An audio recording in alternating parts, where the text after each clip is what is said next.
বন্ধুরা, আজ রান্না করব পাবদা মাছ। প্রথমে আমি পাবদা মাছগুলো ধুয়ে লবণ হলুদ মাখিয়ে আমি তেলে দিয়ে ভালো করে ভেজে নিয়েছি। ভাজা হয়ে গেলে ওই তেলের মধ্যে কালো জিরে আর শুকনো লঙ্কা ফোড়ন দিয়ে দিয়েছি, দিয়ে একটু কুচানো পেঁয়াজ দিয়ে ভালো করে লাল লাল করে ভেজে নেব।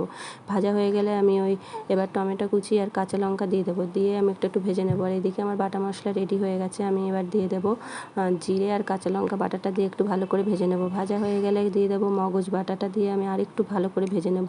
এবার ভাজা হয়ে গেলে এবার দিয়ে দেবো আমি কাজু বাদাম বাটা, এবার দিয়ে ওটা একটু ভালো করে ভেজে নেব। ভাজা হয়ে গেলেই দিয়ে দেবো এবার পোস্ত বাটা, দিয়ে একটু ভালো করে ভেজে নেব। ভাজা হয়ে গেলে তারপরে আমি দিয়ে দেবো লাস্টে আদা বাটা দিয়ে একটু ভেজে নিয়ে দিয়ে দেবো লবণ, দিয়ে একটু কষিয়ে নিয়ে তার মধ্যে দিয়ে দেবো সামান্য একটু জল, দিয়ে যে একটু তেলটা ছেড়ে দেবে মশলার গায়ে, তখন আমি সর্ষে বাটাটা দিয়ে দেবো।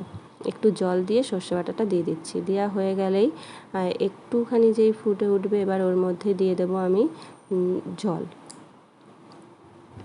দেখুন একটু ফুটে উঠেছে, এবার ওর মধ্যে আমি দিয়ে দিচ্ছি পরিমাণ মতন জল, দিয়ে জলটা একটু যেই ফুটে উঠবে তখন আমি দিয়ে দেবো মাছ।